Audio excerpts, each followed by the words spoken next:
बिस्मिल्लाहिर्रहमानिर्रहीम, अस्सलाम वालेकुम। मैं शाहिद सकलैन हूँ। आप मुझे मेरे यूट्यूब चैनल, फेसबुक पेज पे देख रहे हैं। आज 6 अप्रैल है और हफ्ते का दिन है। बात करेंगे टोबा टेक्सिंग में पेश आने वाले अफसोसनाक वाक़ये के हवाले से। गुज़श्ता रोज़ मैं इसके ऊपर कोई तफसीली वीडियो नहीं कर सका, मसरूफियत थी, लेकिन मैंने आपको उससे पहले वाली वीडियो में बताया था कि मेरे पास कुछ तफसीलात हैं जिनको मैं कंफर्म कर रहा हूँ और मैं इंशाअल्लाह वो तफसीलात आपके साथ ज़रूर शेयर करूँगा। मैंने अब ये तफसीलात जो है वो 2 जगह से कंफर्म की हैं और अब मेरे पास ये बाकायदा तौर पे जो है मैं ये कह सकता हूँ कि ये मालूमात जो है वो ठीक हैं।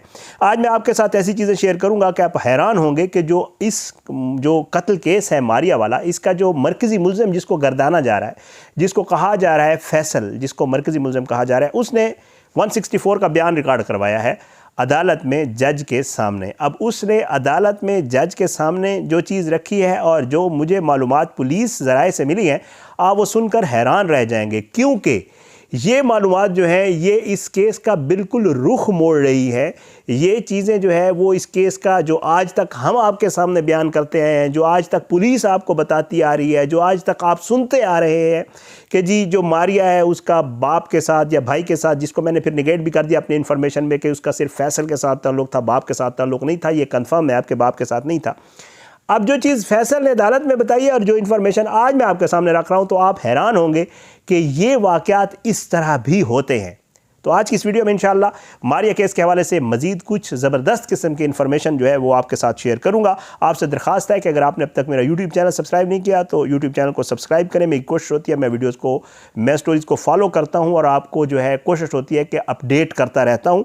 तो आप जो है बेल आइकन को क्लिक करें ताकि जो वीडियो मैं करूँ वो नोटिफिकेशन की सूरत में आप तक है। और साथ साथ जो है मेरा फेसबुक पेज भी है, वहाँ वीडियोज़ अपलोड होती हैं शाहिद सकलैन के नाम से, उसे फॉलो करें, वीडियोज़ को लाइक और शेयर किया करें और अपना फीडबैक कमेंट्स की सूरत में, सोशल मीडिया मैसेजेस की सूरत में या मुझे डायरेक्ट मैसेज की सूरत में ज़रूर दिया करें। और हाँ, एक चीज़ ज़रूर, अगर आप चाहते हैं किसी केस के ऊपर मैं बात करूं तो मुझे केस की कंप्लीट डिटेल चाहिए होती है, वो आप दे दें तो मैं इंशाल्लाह खुद रीचेक रिकन्फर्म करता हूं, फिर उसके बाद उसके ऊपर वीडियो ज़रूर करता होता हूँ। बहरहाल जी, अब आता हूँ मामले की तरफ।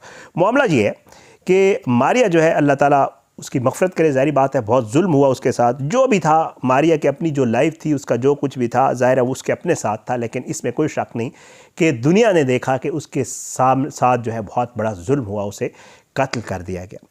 मारिया के हवाले से अब जो चीज़ खुल के सामने आई है वो ये सामने आई है कि मारिया का किसी लड़के के साथ ताल्लुक़ था और मारिया उससे बात करती थी। ये पसंद भी हो सकती है, ये आपको पता है आजकल, क्योंकि हर किसी के पास जो है एक्सेस है मोबाइल फ़ोन की, इंटरनेट की, तो इन चीज़ों की, तो इसलिए अब ये पुलिस को पता चला है कि मारिया जो है वो किसी लड़के के साथ मोबाइल फ़ोन पे बात करती थी और वीडियो कॉलिंग भी करती थी। शहबाज और जो फैसल है, इन लोगों को इस चीज़ का पता चल गया था कि ये किसी लड़के के साथ राब्ते में है, लेकिन कमीनगी यहाँ पे ये हुई, बेगैरती यहाँ पे ये हुई कि ठीक है, ओके, यहाँ पे ये होता है कि अगर लड़की का पता चल जाए तो फिर उसे घर वाले रोकते हैं कि तुम ऐसा ना करो, ये हमारी इज़्ज़त के लिए ठीक नहीं है, ये चीज़ें होती हैं। बेगैरती यहाँ पे ये हुई कि शहबाज जो इस केस में मुद्दई बनने के चक्कर में था, जिसको पुलिस ने मुद्दई नहीं बनने दिया, तो अब ये चीज़ आपको खुल के सामने आएगी तो क्यों नहीं बनने दिया। शहबाज ने ये बेगैरती की, उसको जब ये पता चला, और पहले ही पता शहबाज को चला क्योंकि शहबाज ने उसको फ़ोन कॉल पे, वीडियो कॉल पे बात करते हुए पकड़ लिया था। शहबाज को जब ये पता चला तो शहबाज ने मारिया को ब्लैकमेल करना शुरू कर दिया। उस भाई ने जो आपके सामने रोते धोते आया कि जी मेरी बहन के साथ जुल्म हुआ, ये हुआ, वो हुआ, असल किरदार वो है शहबाज। शहबाज को जब ये पता चला कि मेरी बहन किसी लड़के के साथ बात करती है, उसने बहन को कहा मुझे पता चला है, तो बहन ने, ज़ाहिर बात है, वो डर गई, जैसे होता है। उसके बाद शहबाज ने मारिया को ब्लैकमेल करना शुरू कर दिया और पुलिस को ये पता चला है कि शहबाज और मारिया का आपस में ताल्लुक़ था। शहबाज उसके साथ करता था जो भी ये, क्योंकि 2 जगह से मैंने पता किया है, ज़ाहिर है ये वैसे तो बात करना बहुत बड़ी बात है, लेकिन ये चीज़ मुझे 2 जगह से मैंने पूछ के बाकायदा ये बात कर रहा हूँ कि जी जो पुलिस को अब जो इन्फॉर्मेशन चीज़ें मिली हैं वो ये है कि जी शहबाज जो है वो मारिया के साथ ताल्लुक़ में था, फैसल नहीं था।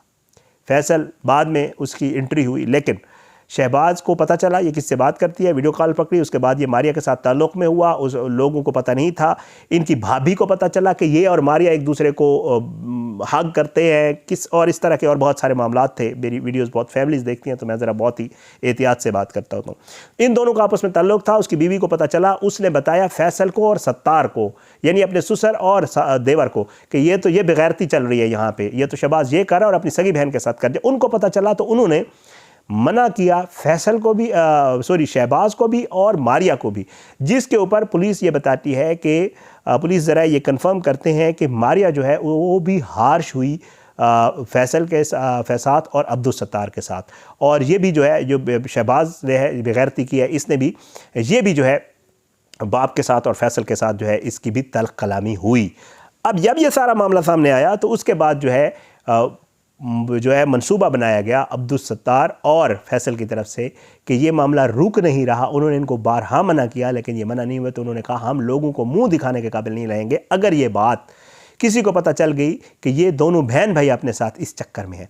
बहरहाल जी उन्होंने मंसूबा बनाया कि लड़की को कत्ल कर दिया जाए। और इस चीज़ को भी मैं आपको बता दूं कि मारिया की जो है वो सोशल बायकॉट चल रहा था, घर में भी और आसपास के लोगों में भी। मारिया को घर से बाहर नहीं निकलने दिया जाता था। मारिया का इवन अपने पड़ोस में रहने वाले चचा चची, मामे मुमानी, जो उनके आसपास पे कंपाउंड में आपको बता चुका हूँ, आसिफ भी बता चुके हैं जो मेरे साथ वीडियो कर रहे थे, साफ़ी वहाँ के जो है वो बता चुके थे कि वो एक कंपाउंड है, उस कंपाउंड में रिश्तेदार इकट्ठे रहते थे। तो मारिया का घर से बाहर निकलना मना था, वो घर से बाहर कहीं नहीं जाती थी। और इन्होंने उसको रोका हुआ था कि ऐसा ना हो कि खुदा न खास्ता ये वाली बात जो ये सारा यहाँ कुछ शहबाज और मारिया का था ये आपस में कहीं पता ना चल जाए लोगों को और हमारे लिए मसला ना बन जाए। बहरहाल मनसूबाबंदी हुई, फैसल और सत्तार ने मनसूबाबंदी की और फिर उसके बाद उन्होंने जो है मारिया को कत्ल किया। और कत्ल करने के बाद जो चीज़ें सामने आई, अब यहाँ पे जो वीडियो बनाई शहबाज ने ये वीडियो खुद जानबूझ के प्लानिंग के तहत बनाई थी। शहबाज ने ये वीडियो इसलिए बनाई ताकि कल को अगर कोई चीज़ ऐसे निकलती है, पता चलता है, तो मेरे पास एक सबूत होगा कि इन लोगों ने मेरी बहन को मारा है। और वो फिर आया वो वीडियो लेके और वो सारी एंट्री मारी और मुद्दई बनने की कोशिश की और पुलिस ने उसको मुद्दई नहीं रखा। बल्कि अब तो ये हो गया, आज की एक ताज़ा तरीन अपडेट्स देना आपको भूल गया कि आज 2 मुलजमान को बाकायदा तौर पर मरकज़ी मुलजम पुलिस ने भी करार दे दिया। पुलिस ज़रा ये बता रहे हैं कि फैसल और अब्दुल सत्तार को दे दिया और अब ये सारे जुडिशल पे अब वो शहबाज को भी इसी में डाल रहे हैं और शहबाज को भी इसी किरदार में डालेंगे। ठीक है, तो जब ये पता चला ये खामोश रहा, इसको ये सारा पता था, इसको ये पता था कि मेरा मामला इन सबको पता है, इसकी बाप और भाई के साथ तलकलामी हो चुकी थी। इसको जब ये पता चला कि बाप और भाई बहन को मार रहे हैं, इसने उनको नहीं रोका बल्कि इसने वीडियो इसलिए बनाई कि कल को मैं अपनी जान बचा सकूं।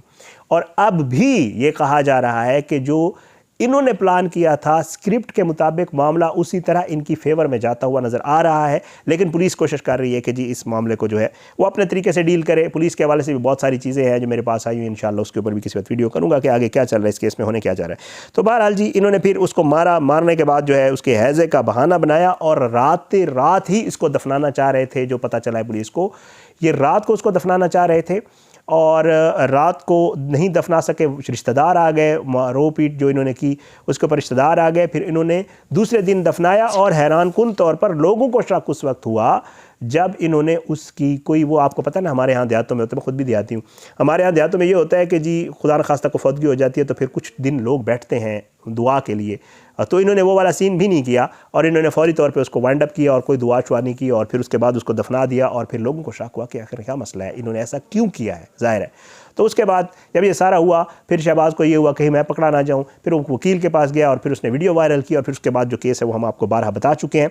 तो ये तफसीलात थी। अब ये सारा तो हो गया, अब हो ये रहा है कि जब शहबाज फैसल ने जो है वो पुलिस कस्टडी में बाकायदा तौर पे मर्डर का एतराफ़ किया है कि जी मारा मैंने, ज़ाहिर है वो वीडियो में भी मौजूद है, लेकिन उसने पुलिस के सामने एतराफ़ किया और फिर उसने खुद अपनी ख्वाहिश का इजहार किया कि मैं जज के सामने 164 का बयान रिकॉर्ड करवाना चाहता हूँ। पुलिस को उसने कहा और पुलिस ने उसकी बात मानी और पुलिस उसको ले गई मजिस्ट्रेट साहब के पास। ये जो आपने वीडियोस देखी थी और जिन पे मैं बात भी कर रहा था कि उनको पेश किया गया और उनको जुडिशल कर दिया गया और मैं आपको तफसीलात बता रहा था, हमारे कई दोस्त इस पे ऊपर रिपोर्ट कर रहे हैं, वो भी आपको बता रहे थे। तो वो मामला ये था कि फैसल का 164 का ये बयान होता है जो मजिस्ट्रेट के सामने, इसी बयान की अहमियत होती है आगे अदालती कार्रवाई में। जो पुलिस के सामने 161 का बयान होता है उसकी कोई अहमियत नहीं होती, चाहे मुलजिम कुछ भी कहता रहे, लेकिन जो लीगल जो अहमियत होती है वो इस बयान की होती है जो 164 का फैसल का रिकॉर्ड हो चुका है। और उसने अदालत में ये बताया कि जी मैंने मर्डर किया है और मैंने क्यों मर्डर किया उसने ये भी बताया है जज साहब के सामने। और वो बयान में इंशाअल्लाह उस बयान की तफसील भी मेरे पास आएगी। कोशिश करूँगा कि जब ये चालान तैयार होगा और उस चालान के अंदर जो चीज़ें शामिल होंगी और जो किरदार जिस मुलजिम का उसमें पुलिस मेंशन करेगी, इंशाअल्लाह कोशिश होगी कि वो भी तफसीलात जो ही मेरे पास आएंगी वो आपके साथ शेयर करूँगा। तो अब ये मामला जो है टोटली टर्न हो गया है, टोटली इस मामले की जो है नई एक सूरत हाल सामने आ गई है। हम आपको बारहा बताते रहे हैं कि जी ज़्यादती हुई है, किसने की है ये अभी तक नहीं पता चल रहा। इनिशियल रिपोर्ट में आपको बार बार कह रहा हूँ कि इनिशियल रिपोर्ट में ज़्यादती इसलिए नहीं साबित होती कि ज़ाहिर है जब लड़की का मर्डर हो गया और ये भी नहीं पता कि उससे कब ज़्यादती हुई थी, तो वो ने इनिशियली पता नहीं चलती होती जब तक डीएनए ना आ जाए। तो डीएनए की रिपोर्ट आ जाएगी महीना एक में, आपको बता चुका हूँ, पता चला है कि महीने एक में ज़रूर इंशाल्लाह आ जाएगी। जब वो डीएनए रिपोर्ट आएगी तो मज़ीद भी इसके ऊपर चीज़ें खुलकर सामने आएंगी कि उसके साथ ज़्यादती हुई थी, नहीं हुई थी, किसने की थी, नहीं की थी। जो प्रेगनेंसी वाला है मैं आपको बता चुका हूँ, झूठ है, कोई प्रेगनेंट नहीं थी, वो बिल्कुल मारिया जो है वो क्लियर थी इस मामले में। ये सारी चीज़ें थी जो फैसल ने और एतराफ़ किया जज के सामने, और जो पुलिस इन्वेस्टिगेशन में चीज़ें सामने आई। और अब वो लड़का भी है जिससे वो वीडियो पे बात करती, ज़ाहिर उसका कत्ल में तो कोई किरदार नहीं है, लेकिन वो एक वजह जो है वो एक वीडियो कॉल जो पकड़ी गई थी, और फिर उसके बाद ब्लैकमेलिंग, फिर उसके बाद भाई की बेगैरती कि बहन अपनी सगी बहन के साथ उसका ये करना, और फिर दूसरे भाई का मर्डर करना, और बाप का किरदार ये है, कहा यह जा रहा है कि बाप इस मनसूबाबंदी में शामिल था। और पुलिस ये कह रही है कि बाप की एक कसूर ये भी है कि उसने किसी से इस चीज़ का जिक्र नहीं किया, ना वो जो शहबाज ने बहन के साथ करता था जो कुछ था, और ना ये कि जी मेरी बेटी को मार दिया है या मारने वाले हैं, या जो मनसूबाबंदी थी इसकी बाप ने किसी से जिक्र नहीं किया, माजूर है पुलिस ये कहती है। और वो मूव ज़्यादा नहीं करता था, लेकिन वो बहरहाल फ़ोन भी का यूज़ करता था और सारी चीज़ें किसी को भी बता सकता था, और मारिया की जान बच सकती थी। ये वो सारी चीज़ें हैं। 6 माह 7 माह जो है वो लड़की, पता ये चला है कि वो किसी के साथ राब्ते में थी और उससे फ़ोन पे बात करती थी, और इनको पता चला, और ये सारा मामला उसके बाद हुआ। ये वो तफसीलात हैं जी जो मैंने आपके साथ शेयर करनी थी। इंशाअल्लाह इस हवाले से मज़ीद भी कुछ चीज़ें हैं मेरे पास, और कुछ चीज़ें आएंगी तो आपके साथ ज़रूर शेयर करूँगा। कोशिश होती है कि आपको अपडेट रखा करें, आप रखा करें अपनी दुआ में हमें याद, और दुआ किया करें कि अल्लाह जो है वो पाकिस्तान कामी नासिर हो, इसके खिलाफ साजिशें करने वालों को नस्ल नाबूद करे, ज़ालिमों को इबरत का निशान बनाए, मज़लूमों को इंसाफ मिले, और अल्लाह सब पे अपना रहम व करम करे। मुझे इजाज़त दें, इंशाअल्लाह अगली वीडियो मुलाकात होगी बशर्ते ज़िंदगी। पाकिस्तान ज़िंदाबाद। अल्लाह हाफ़िज़।